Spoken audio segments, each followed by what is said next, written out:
Critério Sustentável, o podcast para falarmos tudo sobre gestão pública e sustentabilidade. Olá, eu sou a Kathleen Feitosa Scartesini e esse é o podcast, videocast Critério Sustentável.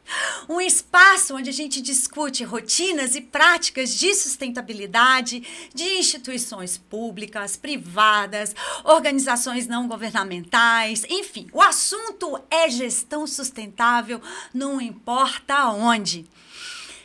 Estamos aqui para falar sobre esse tema, considerando todas as dimensões da sustentabilidade, tá? O viés econômico, social, ético, cultural, previdenciário, tributário, a gente tem papo, ó, que não acaba mais.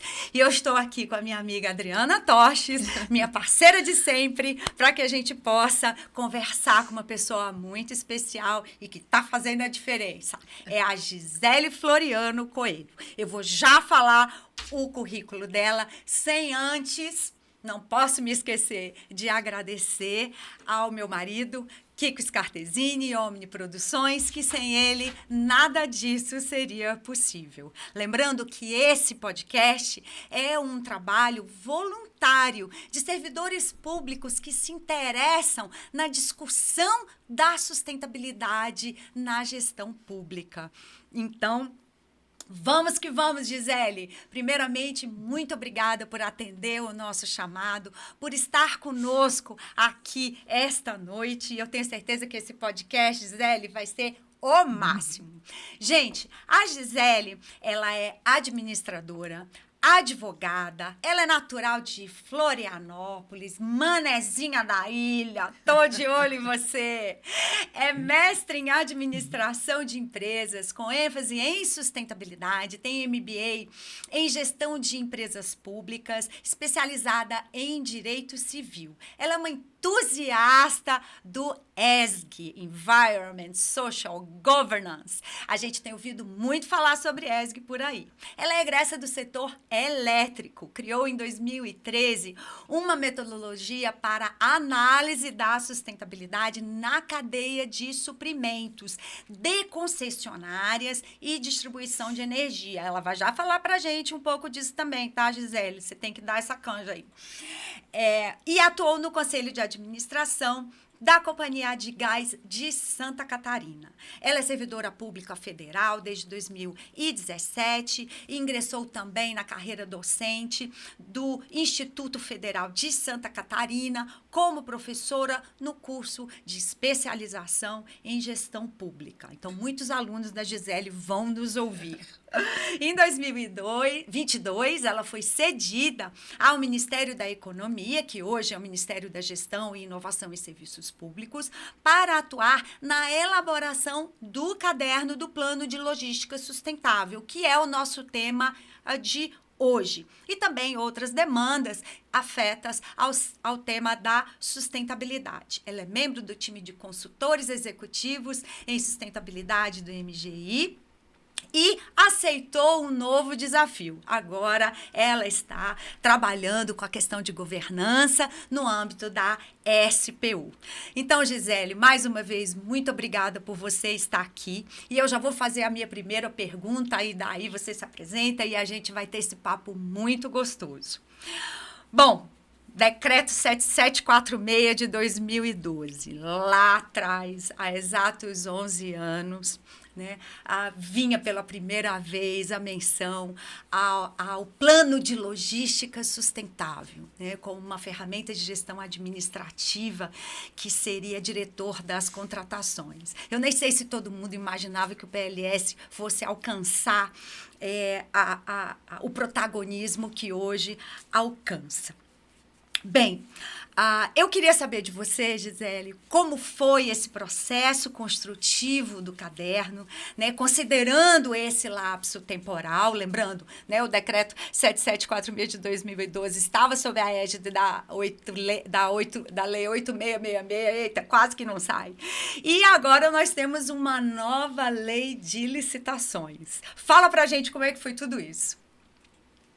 Bom, primeiramente, obrigada pelo convite. Eu estou muito feliz de estar aqui. Primeiro, porque eu sou fã de vocês, eu sou fã desse projeto E para mim, assim, poxa, é uma honra poder estar aqui, poder conversar com vocês, dialogar sobre esse tema.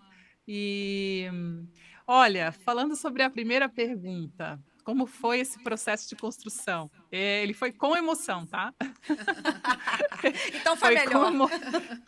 Não, mas eu vou falar assim para você, quando a gente fala assim desse lapso temporal, eu sabe que eu vejo isso sobre um aspecto positivo, porque quando eu entrei nesse projeto, viu, Kathleen e Adriano, o que que acontece, né? Eu precisei me inteirar do que realmente estava sendo feito nos órgãos e entidades com relação aos PLS que são desenvolvidos desde então. Por que que eu vejo esse lapso de forma positiva, e principalmente no sentido de amadurecimento das instituições públicas para a gestão da sustentabilidade? Porque, dependendo do contexto, eu percebi projetos de PLS bastante interessantes e maduros.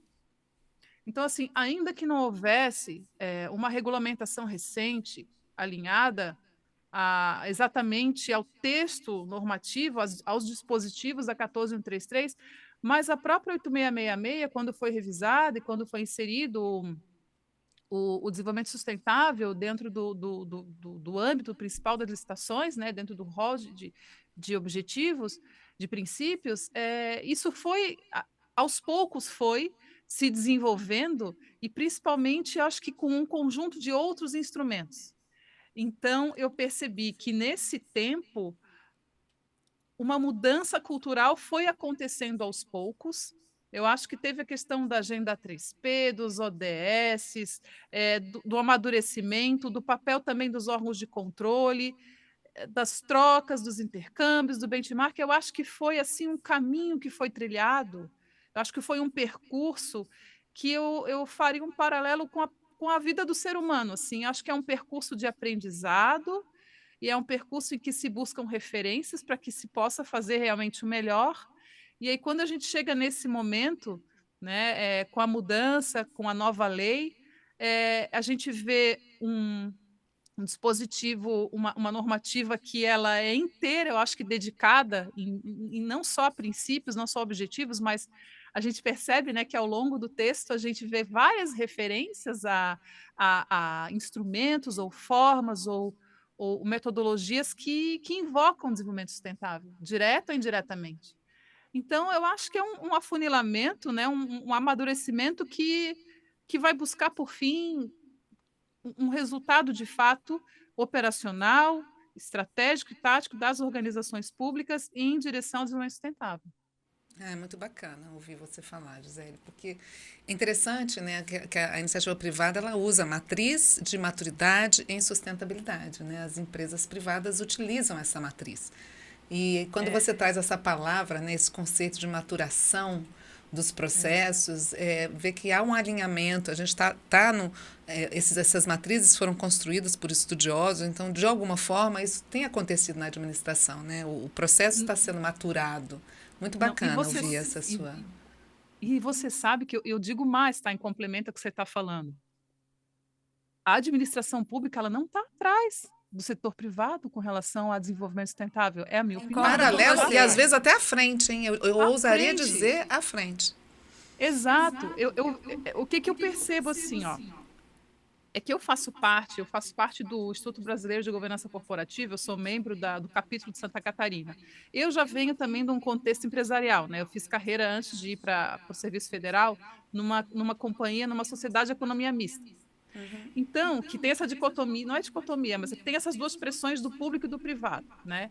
Então, eu percebo, pelos diálogos que eu tenho com esses colegas, né, que estão no mundo corporativo, das ferramentas que a gente aprende, enfim, não só na graduação de administração de empresas, quem faz administração, ou mestrado, pós-graduação, mas, assim, nós temos ferramentas que são perfeitas nesse sentido, de fato se propor a fazer o desenvolvimento sustentável na prática, dentro da questão de cadeia de suprimento, dentro da questão de compras, na questão de qualidade de vida, enfim, o governo federal, ele tem uma liderança incrível, e eu, quando fui cedida para o ano passado, o Ministério da Economia, hoje o MGI.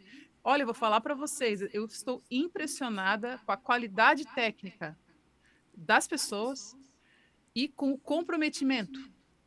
É porque esse E eu falo tema para você em todos os níveis. desperta.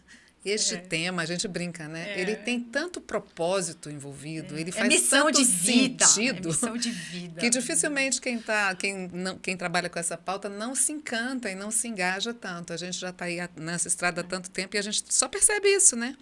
É impressionante, assim, a turma é realmente muito boa. Você veio somar, com certeza. Não, você sabe que eu fiz um curso de formação, um curso de extensão na FIA no ano passado, durou 1 ano, exatamente. E eu era a única da turma que era do setor público. Todo o resto da turma era do setor privado. E era um curso de gestão de stakeholders e ESG, o nome do curso, né?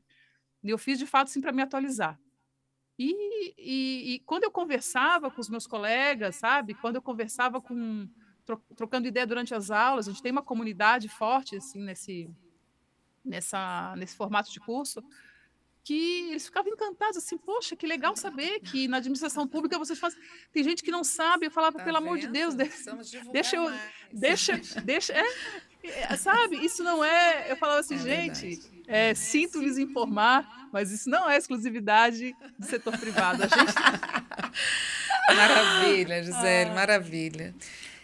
Vou partir para a segunda pergunta. Há algum tempo, a SEGES tem utilizado um espaço precioso de diálogo com a sociedade, que é a participação por consulta pública. É elogiável também esse modelo, né? Nada sobre nós sem nós, né? Eu gosto muito disso. A gente está tratando de uma política que envolve, né, o mercado fornecedor, que envolve a sociedade como um todo, principalmente no viés social do que é a sustentabilidade no âmbito público, né? Por meio da plataforma Participa Mais Brasil, o Ministério da Gestão e Inovação recebeu 93 manifestações nessa consulta pública. Quer dizer, está mais do que chancelado o caderno de diretor de logística sustentável, né? 93 participações, eu achei sensacional. E eu queria que você falasse um pouco qual foi o perfil dessas manifestações, assim, o que você percebeu dessas manifestações? A ferramenta é essa mesma? As pessoas entenderam, criticaram, elogiaram, contribuíram, enfim. A palavra está com você. Olha, eu vou abrir meu coração para vocês. Eu confesso que eu fiquei com medo. Eu também ficaria. Mas é um caminho sem volta a consulta pública, né? A gente precisa ouvi-los. Eu fiquei morrendo de medo. Eu falei, gente, é o meu CPF que está aqui. O que vão dizer se esse negócio está uma droga? Não, mas assim, eu e a Priscila, né? Eu digo a Priscila, minha colega, que ela não pôde estar aqui comigo hoje, mas quero inclusive deixar Querida Priscila, já Nossa, trabalhamos muito juntos em outros querida, projetos. muito Um querida. beijo para você, Priscila. a Priscila, ela é fantástica e ela me ajudou muito, sabe? Porque a Priscila tem um conhecimento histórico que eu não tenho. Ela tem uma vivência na SEGES que eu não tenho. Então, acho que a gente formou uma dupla assim, bem interessante, porque acho que a gente casou as habilidades, né? Mas, assim, falando da experiência da consulta pública, eu acho que foi uma consulta pública nesse sentido, assim,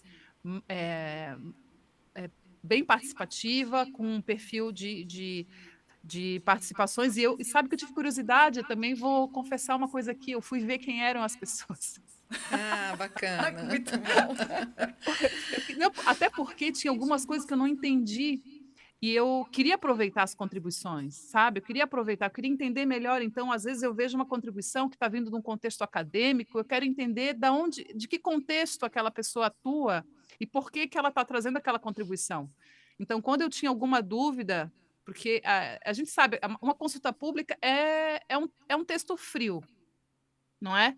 A gente vê e as pessoas escrevem. E, às vezes, dependendo da forma como se escreve, da pressa ou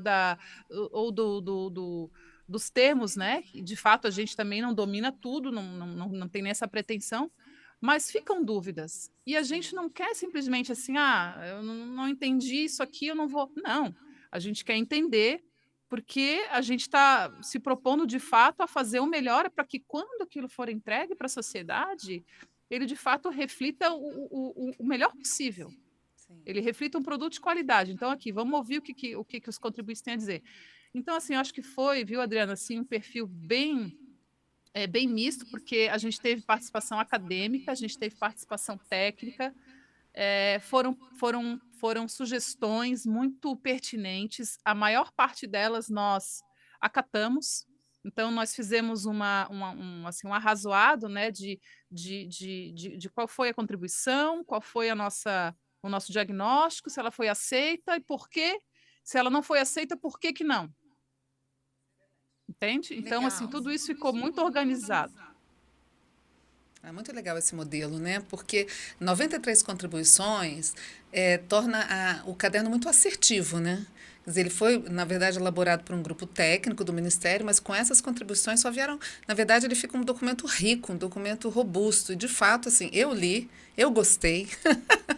Eu achei muito pertinente, achei ousado em algumas coisas, mas acho que é uma ousadia que nasce de uma maturação necessária para um instrumento de tamanho porte, que eu acho que é um instrumento de muito suporte à tomada de decisão em todos os níveis de uma gestão.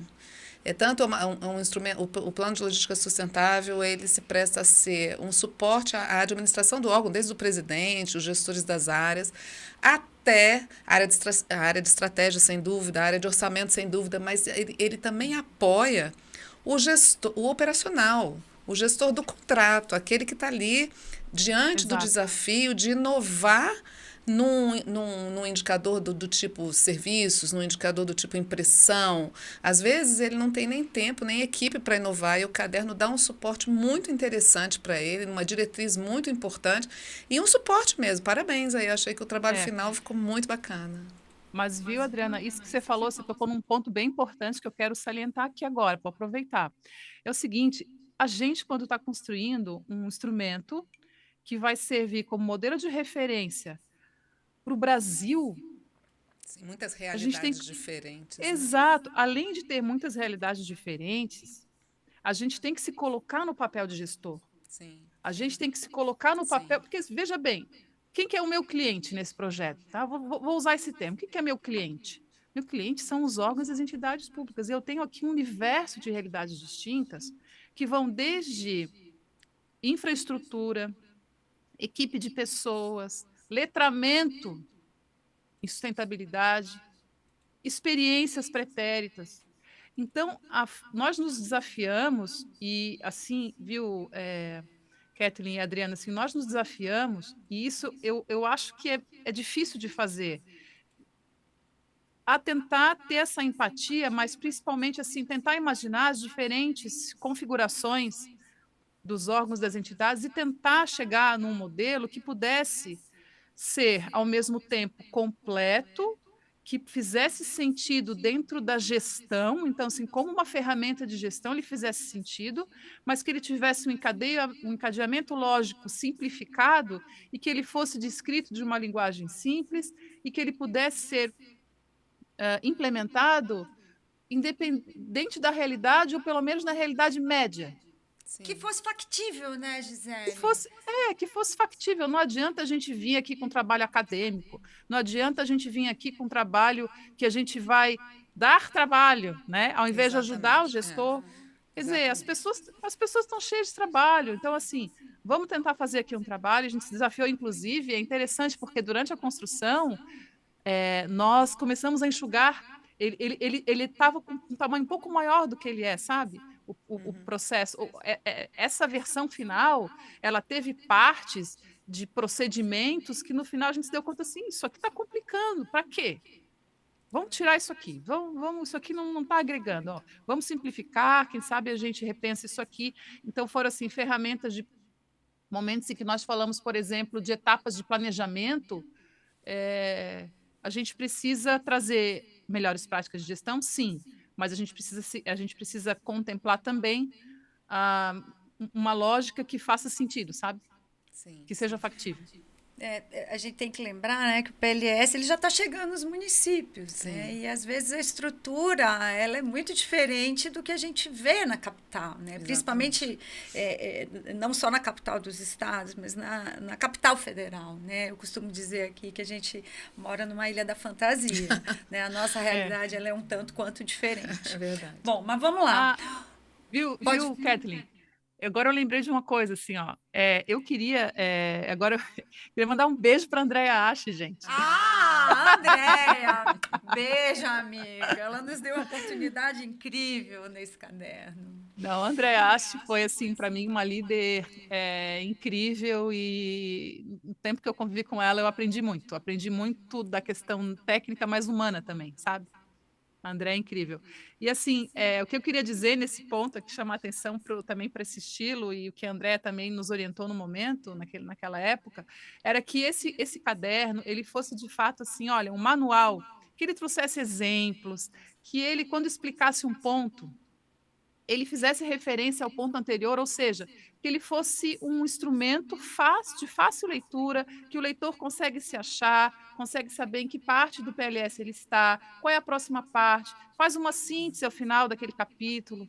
Então, assim, traz modelos pré-preenchidos, digamos assim. Então, realmente é uma questão que traz um pouco da didática para essa realidade de instrumento de gestão, para facilitar, né?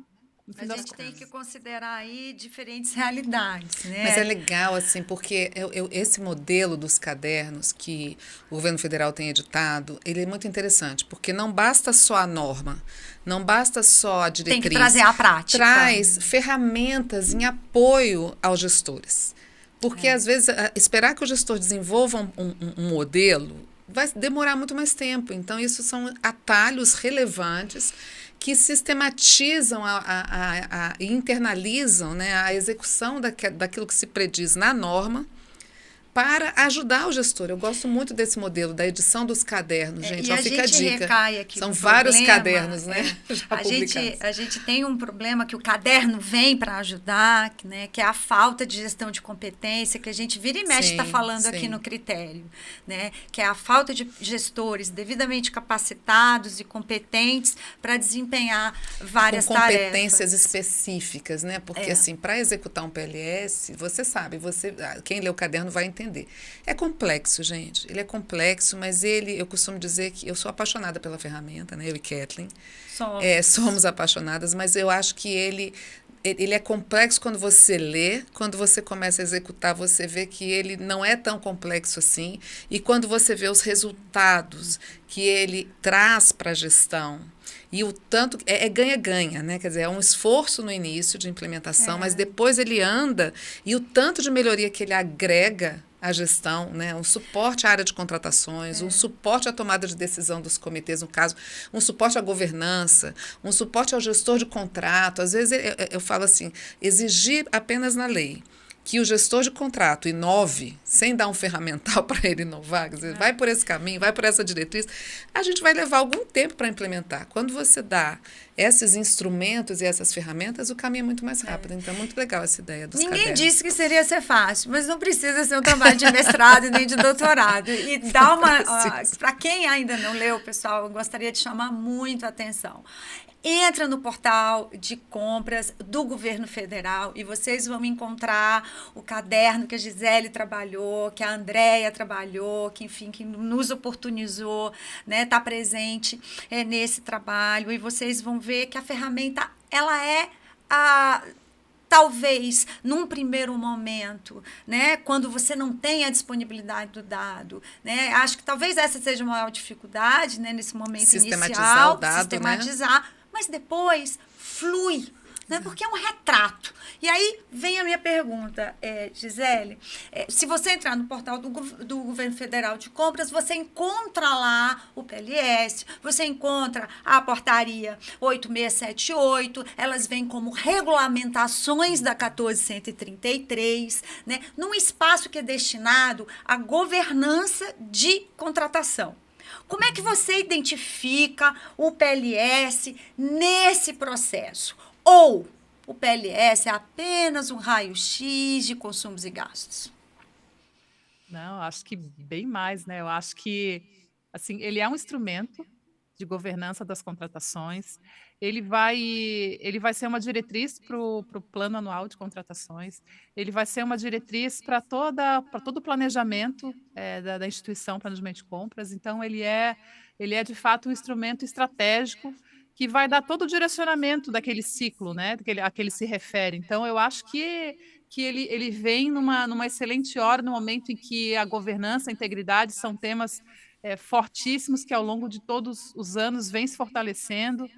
Eu tenho certeza que o PLS, e com as próximas ferramentas que vão vir, né, isso pode incluir não somente outras regulamentações que estão sendo elaboradas pela CGNOR, mas também outras ferramentas, incluindo até, inclusive, sistemas, enfim, essa integração, porque eu acho que, no fim, o que a gente precisa também é de buscar automatizar processos que podem ser automatizados, né? Deixar o gestor com a função de gerir de fato, a função de buscar soluções, de inovar, e eu acho que essa é a tendência realmente. Eu acho perfeito o PLS ele vir como diretor das contratações, Gisele, para que a gente possa romper um padrão, né, comportamental de compra e de contratação que é apenas, né, uma repetição ano após ano sem você fazer uma reflexão a respeito da sua real necessidade. Sim. Porque, afinal de contas, os nossos objetivos, né, dentro de uma instituição, ao longo do tempo, considerando o nosso plano estratégico e cenários externos e internos, eles vão mudando. Sim. Né? Mas tudo muito dinâmico, né? Exatamente. A instituição, ela tem vida, né? E é interessante, assim, porque as pessoas perguntam assim, o que sustentabilidade tem a ver com contratação? Por que estão fazendo esse nexo causal, né? E a gente sempre debate aqui também, né? Que a gente pode ter a intenção de ser sustentável, posso ser um órgão que tem um marketing sustentável, que coloca, que atende vários aspectos da sustentabilidade, e isso é meritório, né? Faço várias ações específicas que têm tudo a ver com a sustentabilidade, mas é o meu modo de consumo que está no meu plano de contratações, que realmente vai dizer se eu sou sustentável ou não. Seja na contratação de pessoas, né, na contratação de mão de obra terceirizada, eu posso ter todo um discurso sustentável e não ter o critério de sustentabilidade na fase de planejamento dessa contratação. Eu posso ter um desalinhamento com o planejamento estratégico, aí toda a minha intenção de sustentabilidade vai por água abaixo. Porque não adianta eu comprar algo que não tem nada a ver com a minha missão. Ou com a minha estratégia. Então, assim, a gente enxerga esse vínculo já há muito tempo. É a forma com que a gente consome e que a gente investe o nosso orçamento de custeio especial, né? São os custeios prediais, por exemplo, que tem tudo a ver com os indicadores do PLS. E até a forma como eu trato a qualidade de vida no ambiente de trabalho, a forma como eu trato a inclusão de pessoas no ambiente de trabalho, para prestar um serviço voltado ao desenvolvimento sustentável, a forma como eu contrato obras, né? Se eu estou realmente com uma diretriz de contratar mão de obra local, como diz a lei, né? Algumas coisas que são trazidas no caderno. A lei não, o caderno traz orientações nesse sentido. Se eu estou contratando com equidade e diversidade, se os meus contratos têm essa previsão, é a forma como o meu plano de contratações reage que diz se eu sou um órgão sustentável ou não. Eu acho que é mais ou menos esse caminho. E eu fiquei muito feliz quando eu vi esse tipo de exemplo, sabe? Mas a gente sabe que, por exemplo, a norma, ela traz, né, o normativo do PLS, ele traz os indicadores mínimos, né? Isso acontece também no judiciário. Mas a gente sabe que isso pode ser expandido, né? A própria modelagem do plano de logística sustentável. Ela é plástica. Ela é plástica e ela não precisa... Aqueles dados ali, eles dão suporte a uma tomada de decisão. A pergunta específica para você a gente percebe nessa leitura que você disse que fez, nessa pesquisa, o que você verificou como gargalo maior nos planos de logística sustentável que vocês estudaram? O que realmente, assim, o caderno vai ajudar bastante, mas se você pudesse eleger, assim, algumas falhas que você percebe que vão precisar de muitos avanços, sem nominar, obviamente, né? Mas o que vocês, se vocês fizerem esse raio-x, assim, apontaram alguma coisa? Eu acho que eu vou eleger um, porque eu acho que ele é comum e ele é o nosso desafio. A gente ainda tem muito foco no ambiental. Sim. É verdade. O que é bom, né? Também a gente não... O foco no ambiental é fundamental, mas não é único, né? Não precisa ser sistêmico. Exatamente. Exatamente, Kat, você falou tudo, assim, é sistêmico, a gente não pode esquecer da dimensão social. Sim. E a dimensão social, veja bem, a dimensão social, ela pode estar no operacional, ela pode estar no investimento, e ela está, inclusive, também dentro da gestão de pessoas, da organização, então, independente da questão de compras, né? Mas, na contratação, a dimensão social, ela tem ramificações muito interessantes, que eu acho que essa quebra desse paradigma, quando a gente fala em sustentabilidade, muitas vezes fala em sustentabilidade ambiental, sustentabilidade ambiental. Tá, mas espera lá, como que a sua estratégia de compras conversa com a dimensão social? Como que a estratégia de compras do órgão vai trazer externalidades positivas para a dimensão social? E uma segunda questão que eu também poderia eleger aqui, que acho que eu e a Priscila conversamos também muito sobre isso, né? É a decisão de compra. A primeira pergunta que vai se fazer não é somente como eu vou consumir, mas eu devo consumir? Perfeito. Perfeito isso. É o compra, não compra, né? Ou seja, está na hora de a gente começar a pensar que existem caminhos que podem levar a decisões de não compra ou decisões de compra bastante diferentes daquilo que estava sendo planejado, sob um paradigma talvez limitado, né, da visão de sustentabilidade nas suas inúmeras dimensões, dependendo da fonte de referência, vão ser 3, vão ser 4, vão ser 7 dimensões, enfim. Mas é de fato ter essa visão sistêmica que a Kathleen se referiu. Então, acho que eu elegeria, sabe, essas duas questões. A gente precisa se desafiar, e aí eu vejo, por exemplo, a questão da inovação aberta, do governo aberto, de frentes que precisam criar novas soluções, porque a gente não vai conseguir mudar se a gente continuar contratando da mesma forma e pensando os instrumentos que vão suprir as nossas necessidades de suprimentos para compras, para investimento e para o operacional da mesma forma. Sim. Então, a questão do diálogo competitivo, a questão desse diálogo com o mercado, essa interação entre governo, centros de pesquisa, centros de inovação, universidades, enfim, esse diálogo é importante para a gente conseguir evoluir, crescer. E é totalmente sustentável.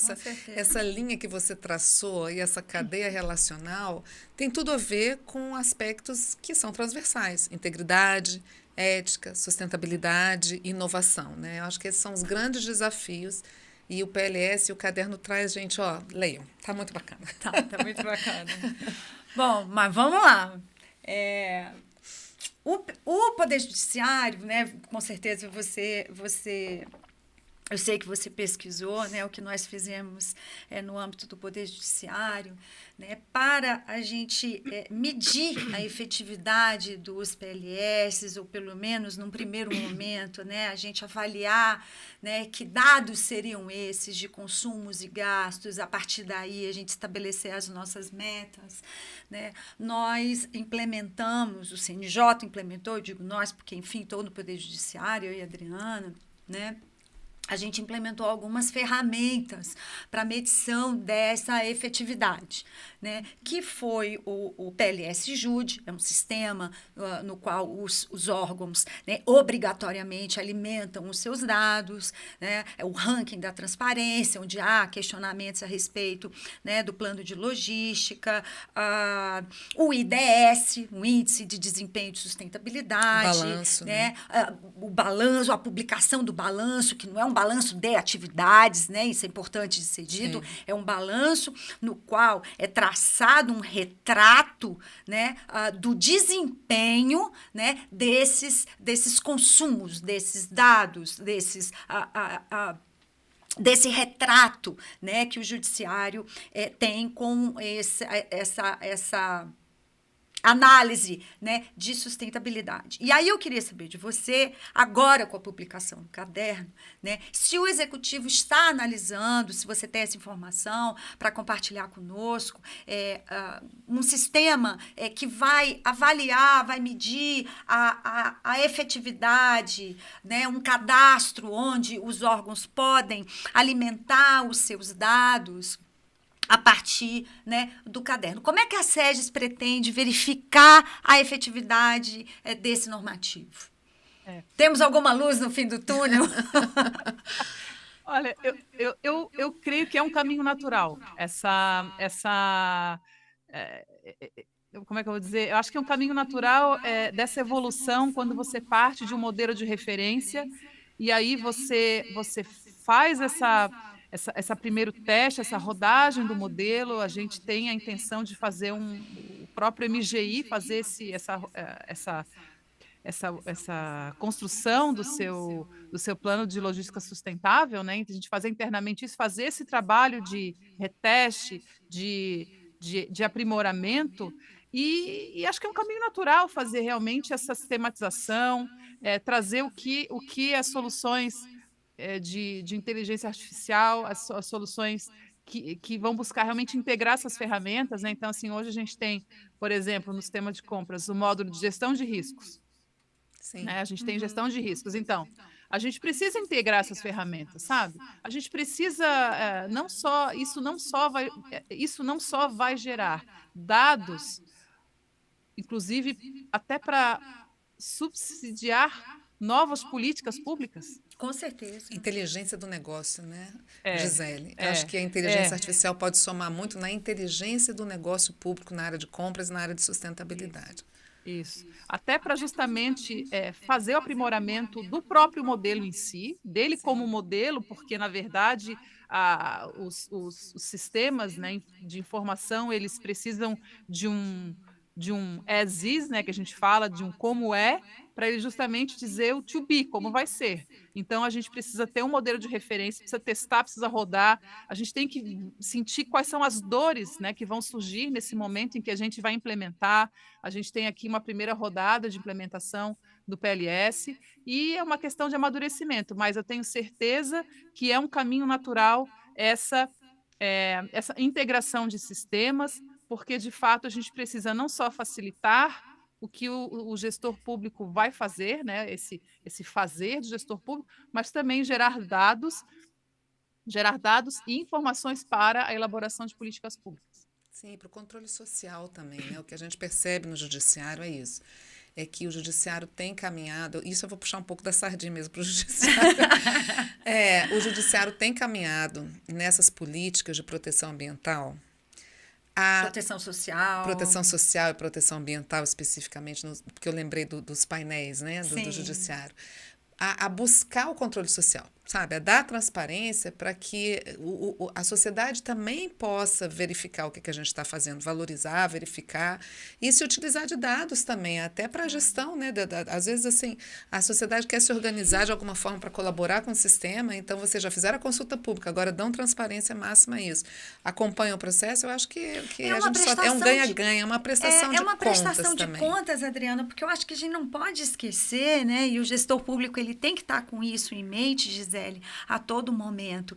Quem financia a máquina pública é o contribuinte. Exatamente. Então, ele precisa saber.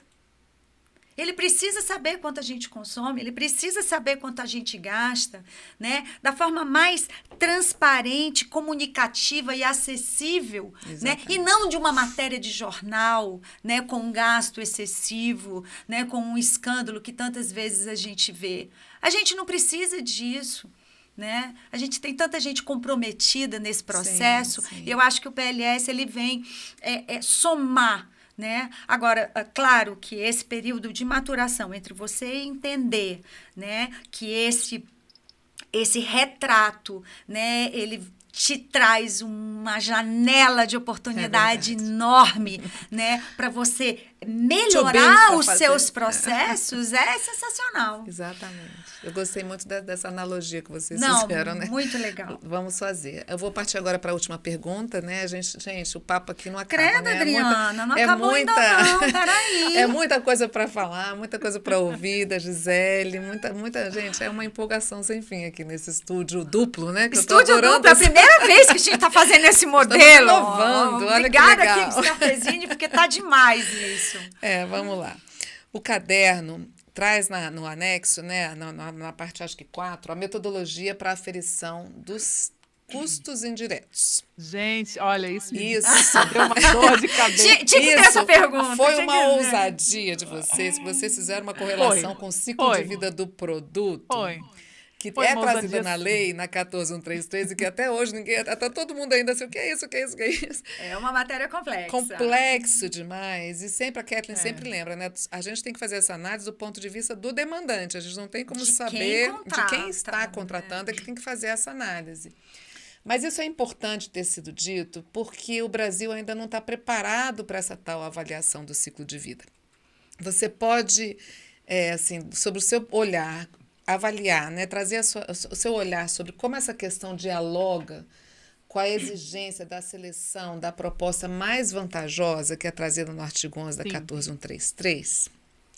E também Sim, o eu artigo 34, que fala de obras e fala Vai de falar dos custos custos indiretos, indiretos, enfim. Fala um pouquinho para a gente, assim, já que isso já está no caderno, e é bom você dar mais luz sobre isso, porque é bem complexo. Olha, ele é um tema tão complexo que a gente não ousaria sequer trazer um aprofundamento dele dentro do caderno do PLS nesse primeiro momento. Assim, o que a gente buscou foram as melhores referências, e eu confesso que esse foi um dos capítulos em que nós mais nos dedicamos. Foi um dos capítulos assim que nós mais precisamos de referências e na própria consulta pública. Nós recebemos várias contribuições nesse capítulo, então eu acho que é uma parte do PLS que ela vem com uma legitimidade bem interessante nesse sentido, né, de ter agasalhado essas contribuições. Vem agregar conhecimento, né, o tal do letramento que você falou anteriormente nessa entrevista. Então, assim, é um assunto complexo, é um assunto que ele é tratado, vamos falar assim, do ponto de vista da engenharia, do ponto de vista do design de produto, do design industrial, do ponto de vista, enfim, de várias áreas de conhecimento, né? Então, assim, ele é um assunto complexo porque, ao passo em que se entende que ele é uma análise feita dentro, né, de dentro da perspectiva de quem compra, também vai ser cada vez mais uma pressão para que os fornecedores tenham essa própria análise nas suas soluções para quem eles estão vendendo. Então, eu acho que é um interesse duplo, não só do poder público como contratante, mas também do contratado, do portfólio do contratado. Então, é importante que a gente também deixe essa reflexão se realmente o mercado hoje que fornece e aquele mercado que futuramente vai ser fornecedor do setor público, que ele também vai ter que se preparar para isso. Porque certamente então, ele vai ser... fomentar isso, né, Com Gisele? É certeza. importante, Exato. quer dizer, é mais uma ousadia que é trazida na legislação, que é trazida no caderno, mas é uma ousadia provocativa, né? Tendo em vista o alto poder de compra do Estado, que isso também é um fomento ao desenvolvimento nacional sustentável, né? O Estado provoca as políticas, né? Faz as políticas, mas o mercado é parceiro nesse desenvolvimento. Eu achei, assim, a gente vai ter que estudar bastante isso, minha amiga, talvez fazer um programa inteiro sobre essa questão. Com certeza. Porque Não, e é a muito gente tá complexo vendo e precisa avançar, né? Tem muitas dúvidas sobre isso. A gente está vendo muitas discussões, inclusive hoje, né? A gente está gravando hoje, dia 4 de outubro, né? Esse programa vai ao ar na semana que vem. Hoje teve um evento sobre rotulagem ambiental tipo 1, que o Ministério, o MDIC, proporcionou, que está muito bom, com fala de especialistas, né? E exemplos práticos de indústrias, né? Que já estão atentas a essas práticas, avaliação de ciclo de vida, Gisele, que eu acho que vem somar, né? Sim. Então, assim, o caderno está dando um passo super importante nesse sentido, e a gente está vendo o movimento da indústria, né? Alinhado com o governo. Oxalá, bem-vindos. Federal nesse sentido. Mas eu não vou resistir, por favor, falta pelo menos um pouquinho. Posso fazer uma última pergunta, Gisele? Não, mas claro, mas assim, eu acho que fazendo talvez um fechamento não definitivo, né, desse termo de vantajosidade, é o que a gente vê. A questão da vantajosidade, ela precisa levar em conta os custos indiretos. Se ela não levar em conta os custos indiretos, ela está falhando. Então, por isso, essa conexão entre os temas e a gente verificar que existem responsabilidades nessa cadeia. Então, a responsabilidade de quem fornece e a responsabilidade de quem compra, cada um com seus papéis. E a gente passa de um paradigma onde você tinha uma visão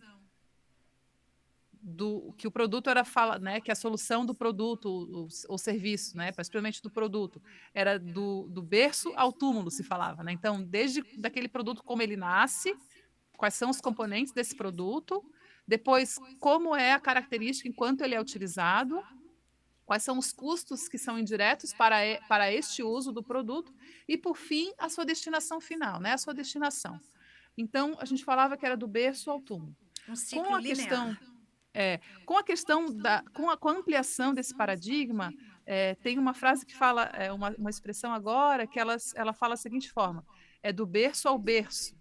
É uma circularidade, né? É uma circularidade. Então, acho que essa é o fato da vantajosidade. Então, ela deixa de ser econômica e ela passa a levar em conta que a vantajosidade ela traz as dimensões da sustentabilidade, a vantajosidade sob o ponto de vista econômico, sob o ponto de vista social e ambiental, mas principalmente para soluções que tenham um alargamento do seu ciclo de vida. Durabilidade, né? Durabilidade. Vantajosidade envolve durabilidade, uso de insumos, né? Como que isso foi feito. A gente estava numa discussão essa semana, Gisele, dizendo que a solução, talvez, dos nossos problemas seja o design dos produtos. Como eles são feitos, né? Não apenas para o atendimento de uma demanda, né, mas considerando todo o processo, né, que envolve uma aquisição e uma contratação ao longo do tempo para uma instituição. Hoje a gente vai fazer contratos que podem durar 10 anos. Exatamente. Mais do que nunca isso é necessário. Perceba o impacto disso, né? Exatamente. Bom, vamos lá. Última pergunta, então, porque, Vamos lá, Nossa vamos Senhora, fechar. Adriana, você está terminando muito cedo. O PLS, a gente sabe, né, que teve como referência a A3P, que foi a primeira agenda de sustentabilidade na administração pública, foi a pioneira, né, e trouxe 6 eixos temáticos. Na verdade, ela nasceu com 5 eixos temáticos, depois eles acrescentaram mais um ponto, né, dentre eles. Gestão de resíduos, capacitação e sensibilização do corpo funcional, qualidade de vida no ambiente de trabalho, licitações sustentáveis, uso racional dos recursos naturais e bens públicos. Depois eles acrescentaram obras sustentáveis, se não me falha a memória, né? Construções sustentáveis. E a gente viu que no caderno, e eu quero dizer que eu adorei isso, Gisele, mais um ponto para parabéns para o trabalho de vocês, que vocês deram uma inovada completa, né, nesses eixos temáticos, porque se a gente considerar de 1999 para cá, muita água passou debaixo dessa ponte. É verdade. Né? E aí surgiram algumas novas perspectivas, né? Como, por exemplo, os negócios de impacto, que a SESI já tem tratado desse tema já tem um tempo, né? Fomenta a racionalização e otimização na ocupação dos espaços públicos. Quer dizer, são novas dimensões que dialogam com o momento que a gente está vivendo junto, que a gente está vivendo hoje. Fala para a gente mais um pouco sobre isso.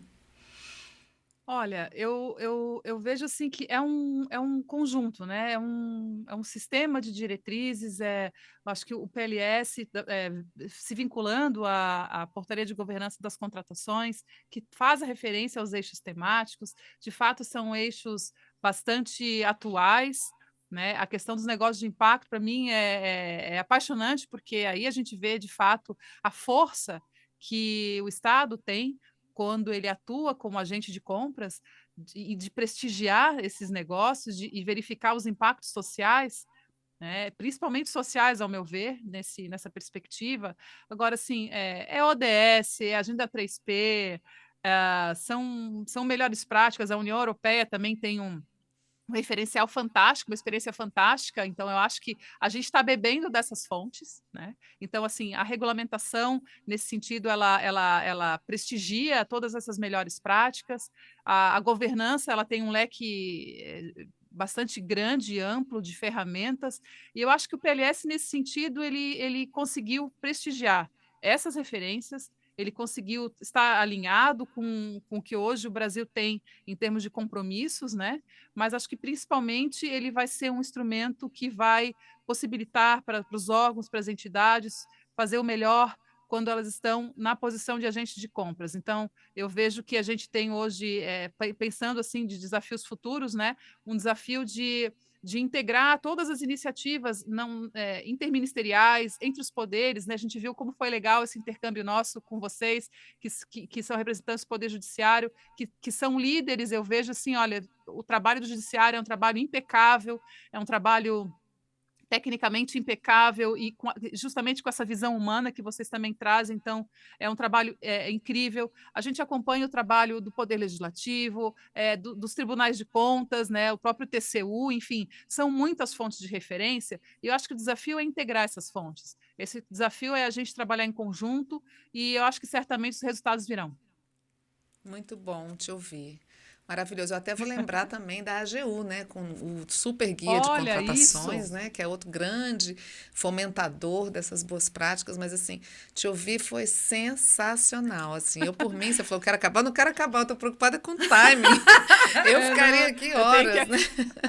Mas, meninas, ó, eu Gisele, muito bom. agradeço muito a oportunidade, e eu acho que a gente ainda vai ter outros encontros, hein? Eu tô tendo Amém. uma intuição aqui. Com certeza, e eu vou dizer por que que a gente vai se encontrar, além de você nos brindar com as suas palavras, Gisele, na elaboração do caderno, mas eu quero saber com relação a essa metodologia de análise de sustentabilidade na cadeia de suprimentos das concessionárias. Olha, o nosso amiguinho também quer saber, ficou interessado aí.